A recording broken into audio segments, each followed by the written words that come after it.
مومن تو وہ ہیں کہ جب اللہ کا ذکر کیا جاتا ہے تو ان کے دل ڈر جاتے ہیں، اور جب انہیں اس کی آیتیں پڑھ کر سنائی جاتی ہیں تو ان کا ایمان اور بڑھ جاتا ہے، اور وہ اپنے پروردگار پر بھروسہ رکھتے ہیں،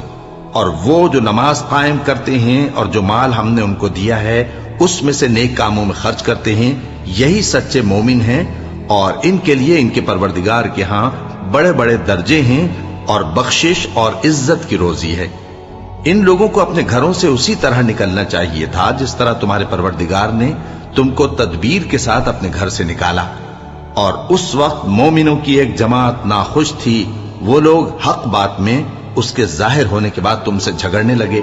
گویا موت کی طرف ہانکے جاتے ہیں اور اسے دیکھ رہے ہیں۔ اور اس وقت کو یاد کرو جب اللہ تم سے وعدہ کرتا تھا کہ ابو سفیان اور ابو جہل کے 2 گروہوں میں سے ایک گروہ تمہارے لیے مغلوب ہو جائے گا،